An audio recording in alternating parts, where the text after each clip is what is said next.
야구를 좋아하시는 분들이 많을 텐데 외국인 최초로 한국 시리즈 우승을 만들어낸 인물이 있습니다.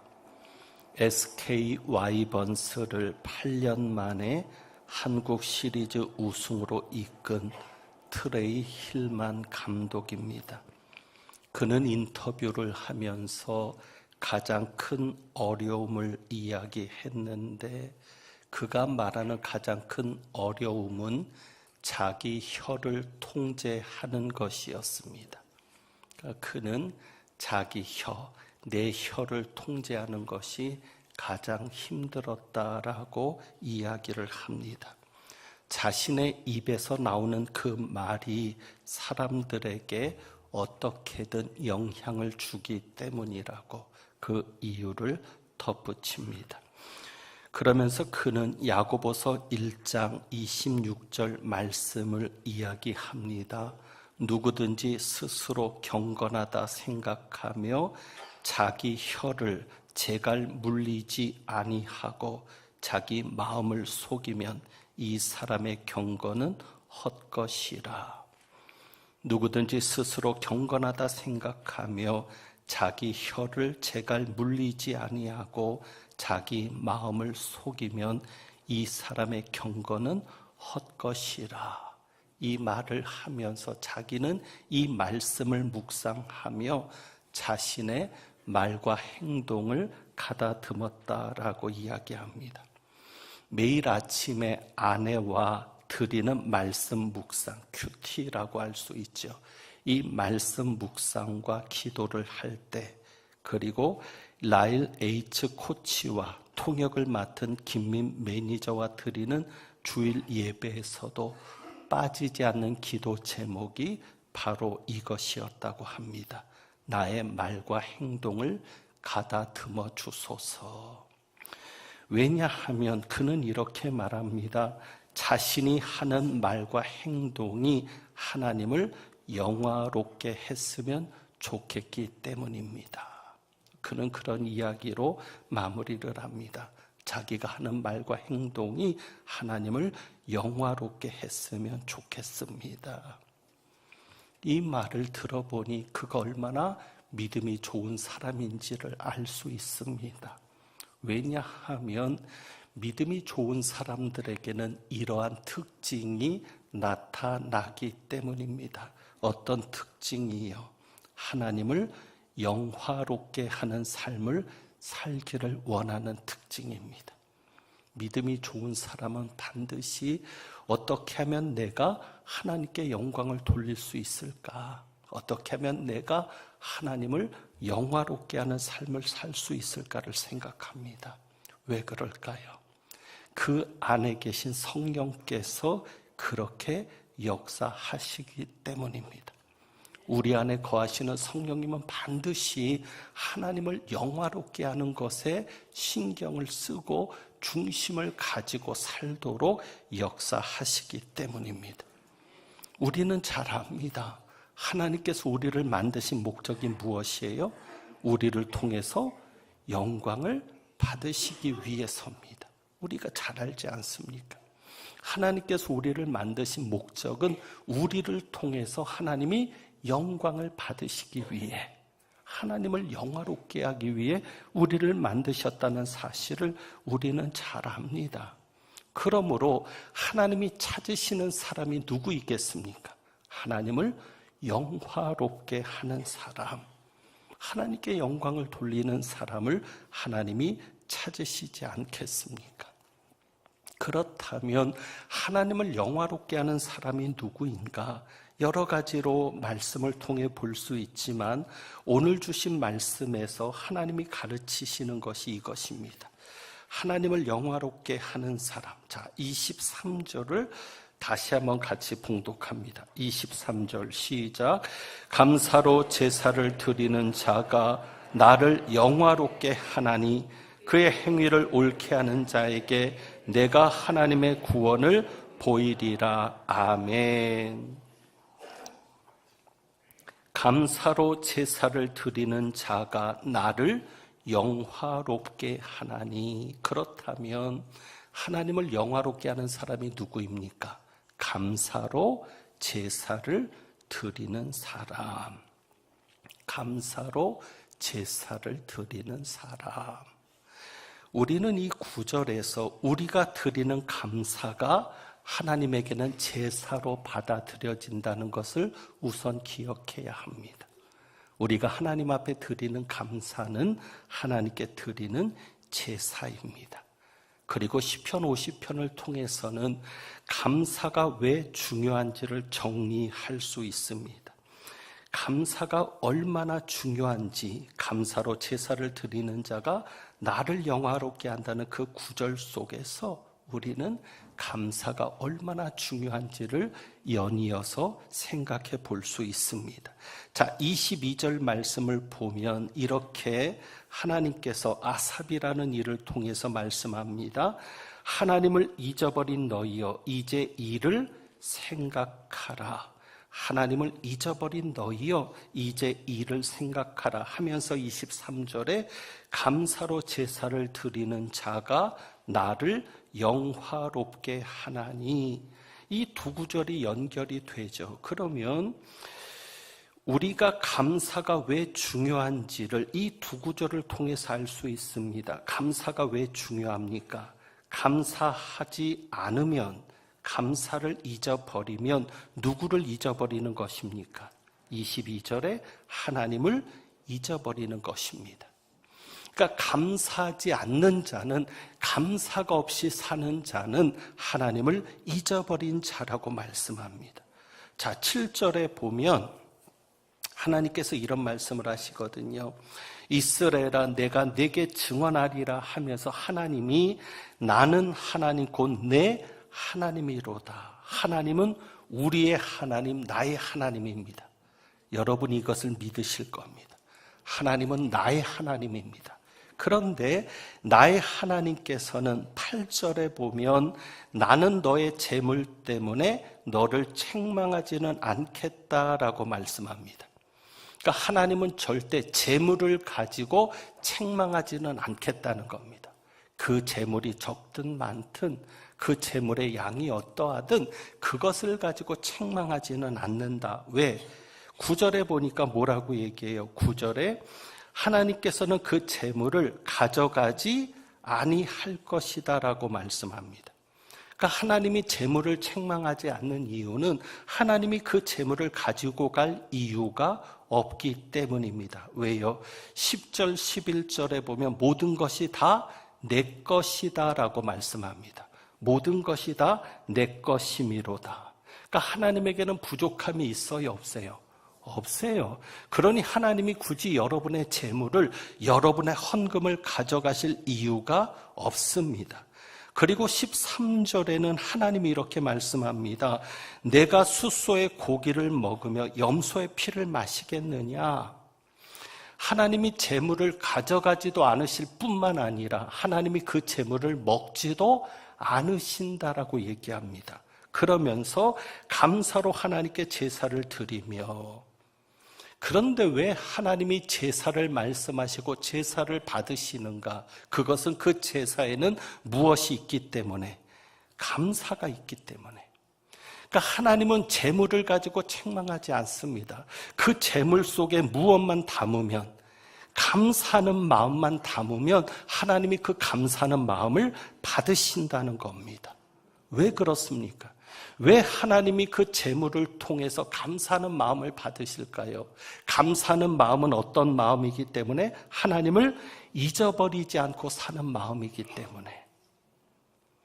오늘도 하나님의 도우심 속에 살았습니다. 이 한 주간도 하나님의 은혜 속에 살았습니다. 바로 이렇게 하나님을 잊지 않고 사는 그 모습이 하나님 앞에 드리는 제물로 나타나기 때문에, 그리고 그것이 하나님을 영화롭게 하는 것이기 때문에 하나님이 제물 자체보다도 그 제물에 담겨진 감사하는 마음을 받으시는 겁니다. 그렇기 때문에 우리가 중요하게 여길 것이 여기 있습니다. 오늘 여러분이 예배를 드릴 때 우리의 예배에 감사를 담아야 합니다. 여러분이 오늘도 헌금을 드리실 겁니다. 여러분이 드리는 그 예물에 감사를 담아야 합니다. 그리고 또 감사가 중요한 이유는 23절에 나와 있습니다.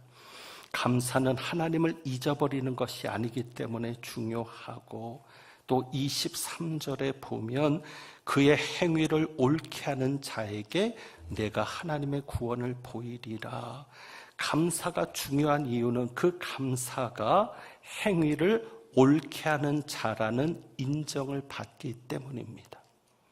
그 행위를 하나님이 보실 때에 그 행위를 옳다라고 인정함을 받는 자는 어떤 자입니까?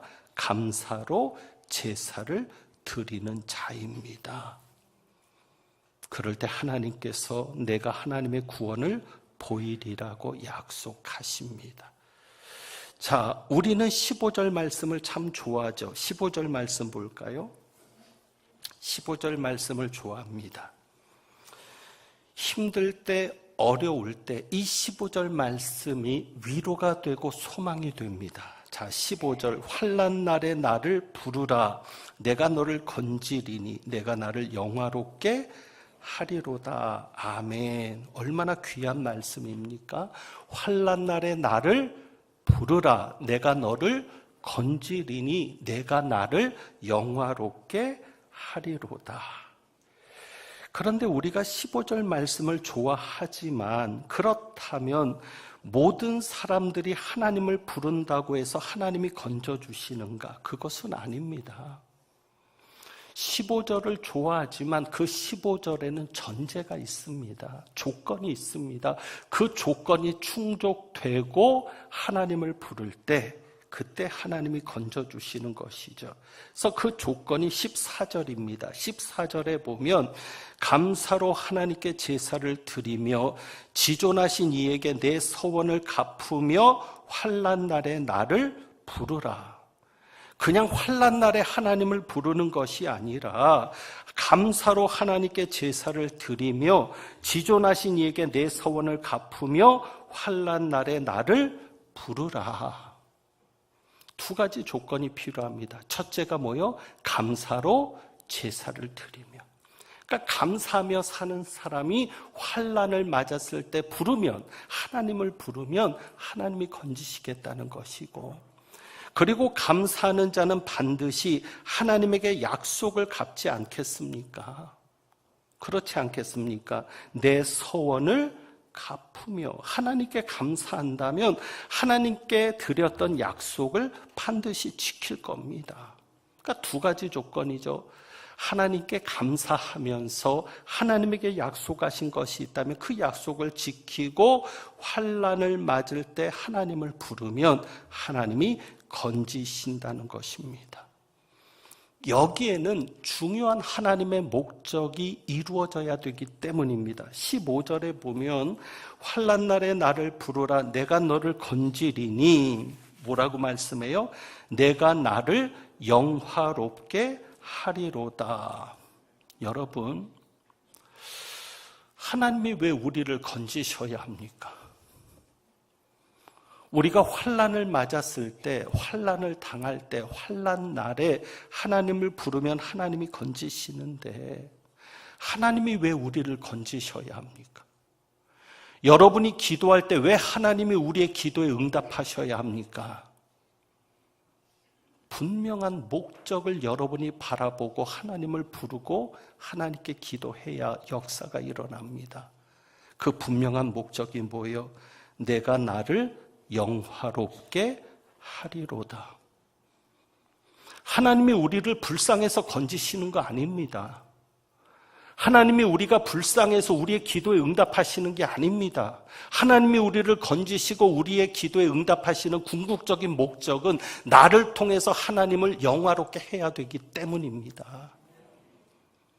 그러니 여러분이 그 목적을 잊어버리면 아무리 하나님을 불러도 하나님이 역사하실 수가 없죠. 왜요?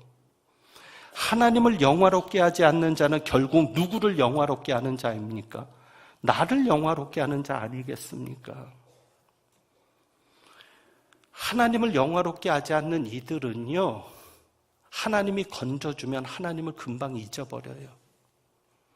어려움을 만났을 때는 본능적으로 하나님을 찾죠. 왜? 믿지 않는 사람도 신을 찾으니까. 그런데 막상 그 어려움이 지나고 나면 하나님을 잊어버립니다. 하나님이 잘 먹고 잘 살게 해주셨는데, 하나님이 건강 주셨는데, 하나님이 자식들도 잘 되게 하셨는데, 하나님을 영화롭게 하는 것을 잊어버립니다. 내가 잘해서 그랬다고 생각합니다. 내가 똑똑해서, 내가 능력이 있어서, 내가 기회를 잘 잡아서. 그러니 하나님을 영화롭게 하지 않는 사람은 결국 누구를 영화롭게 하며 삽니까? 나를 영화롭게 하며 사는 것이고요. 더 무서운 거는요, 나를 높이는 것은 결국 마귀가 좋아하는 일을 하는 겁니다. 그렇기 때문에 우리는 늘 이 목적을 잊지 말아야 합니다. 하나님을 영화롭게 하기 위해서 하나님이 건져주시고 하나님이 우리의 기도에도 응답하시는 겁니다. 결국 하나님이 우리에게 향하시는 궁극적인 목적은 하나님께 감사하는 자가 되는 겁니다. 그래서 여러분이 늘 하나님 앞에 감사하는 자가 되어서 하나님을 영화롭게 하는 자가 되는 것, 바로 이것이 하나님이 우리에게 원하시는 뜻입니다. 그래서 하나님 앞에 감사하는 자, 하나님을 영화롭게 하는 자가 되면은 꼭 감사할 일이 있어서만 하나님 앞에 감사하지 않습니다. 23절을 한번 볼까요? 23절.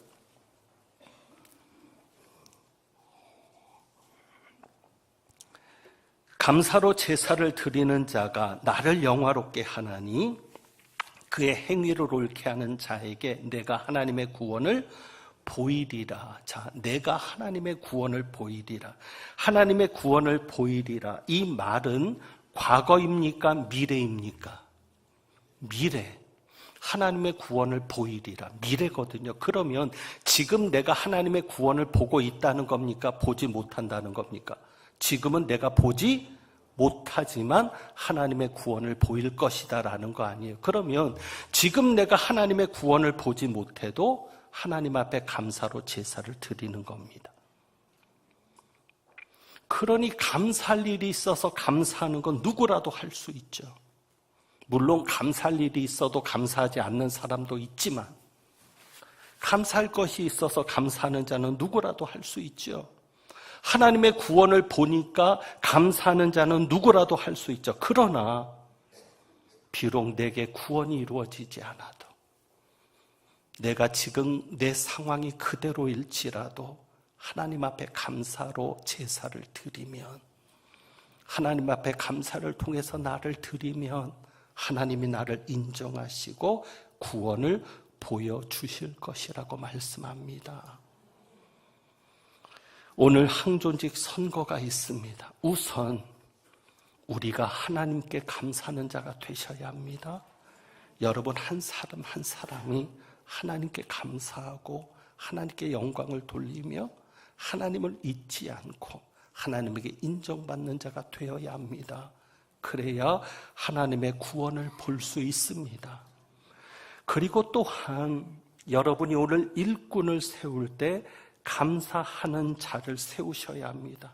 왜냐하면 그를 통해서 우리 광릉의 교회가, 여러분을 통해서 세워지는 일꾼이 감사하는 자가 되면 그를 통해서, 그가 하나님의 구원을 본다고 했으니까 그 일꾼들을 통해서 우리 광릉내 교회가 하나님의 구원을 볼 수 있게 되기 때문입니다. 그러니까 여러분이 오늘 투표를 할 때 꼭 기억하십시오. 누가 감사를 입에 달고 사는지를 보고 감사를 입에 달고 사는 사람을 뽑으십시오. 그러면 틀림이 없습니다. 입을 열면 감사가 나오는 사람, 반대로 입만 열면 불평이 나오고 투정이 나오는 사람은 절대 뽑지 마십시오. 왜요? 불평이 많은 사람은 믿음이 없는 사람입니다. 하나님이 살아계심을 믿는다면, 하나님이 역사하시는 것을 믿는다면, 하나님 분명히 계시는데 하나님이 그냥 두시지 않을 것인데 하나님이 계심을 믿는다면 감사하지 않겠습니까? 그러니 불평한다는 것은 하나님을 믿지 아니하는 것이요. 하나님을 믿지 않는다는 것은 또한 내가 하나님처럼 사는 것을 말합니다. 하나님을 믿지 않는 자는요, 내가 하나님의 자리에 앉아서 살아요. 자, 만약에 내가 불평을 한다. 교회 안에서 불평하는 사람을 보면 두 가지입니다. 하나는 자기가 인정을 못 받으니까 불평하는 겁니다. 사람들이 날 몰라주니까. 인정 못 받으니까 불평해요. 그리고 또 하나 불평이 뭐예요? 내 마음에 안 들면 불평합니다. 내 마음에 안 들면 불평해. 결국 뭐냐면 내가 하나님 자리에 앉는 거예요. 자, 여러분께 묻습니다. 여러분, 우리 교회가 내 마음에 드는 교회면 좋겠습니까? 하나님 마음에 드는 교회면 좋겠습니까? 하나님 마음. 그런데 왜 내 마음에 안 든다고 불평해요? 정말 하나님의 사람이라면, 믿음이 있는 사람이라면 하나님의 마음에 드느냐를 생각해야죠.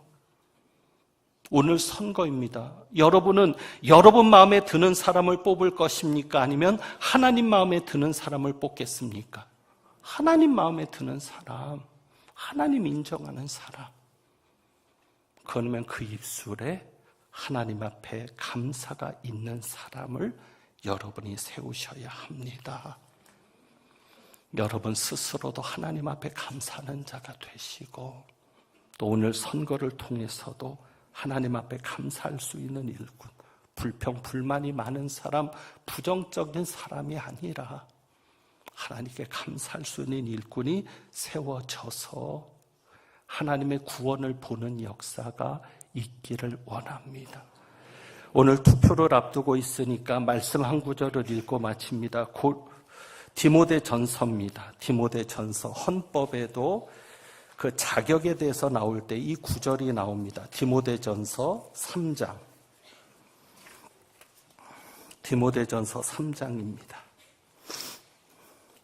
여러분이 오늘 투표를 할 때 이 기준을 잘 생각해서 투표하셔야 하나님이 인정하는 사람이 세워집니다. 3장 전체를 한번 여러분이 읽어보시면 좋고요. 시간이 없으니까 8절부터 보면 헌법에도 그 자격에 대해서 나오고 있습니다. 자, 8절에 보면 이렇습니다. 이와 같이 집사들도 정중하고 일구이언을 하지 아니하고 술에 임박히지 아니하고 더러운 일을 탐하지 아니하고. 여러분이 집사를 세울 때, 일꾼을 세울 때 어떤 사람을 세웁니까? 정중한 사람, 일구이언을 하지 않는 사람, 술에 임박히지 않은 사람, 더러운 일을 탐하지 않는 사람. 그리고 9절입니다. 깨끗한 양심에 믿음의 비밀을 가진 자라야 할지니, 깨끗한 양심을 가진 사람, 믿음의 비밀을 가진 사람. 그래서 이 사람들을 먼저 시험하여 보고 그 후에 책망할 것이 없으면 집사의 직분을 맡게 할 것이요. 권사도 마찬가지입니다. 앞의 내용도 같겠지만 11절에 보면 여자들도 이와 같이 정숙한 사람이죠. 정숙하고 모함하지 아니하며, 뒤에 가서 다른 사람의 험담을 하지 않는 사람을 세워야 합니다. 절제하며 모든 일에 충성된 자라야 할지니라. 그리고 중요한 것이 있습니다. 집사들은 한 아내의 남편이 되어. 음란한 사람을 세우면 안 됩니다. 자기 아내 외에 딴짓하는 사람을 세우면 절대 안 됩니다. 집사나 권사는 가정에서도 자녀를 잘 돌보고 자기 집을 잘 다스리는 자들을 세워야 합니다. 가정이 화목한 사람을 세워야 교회가 화목해질 수 있습니다.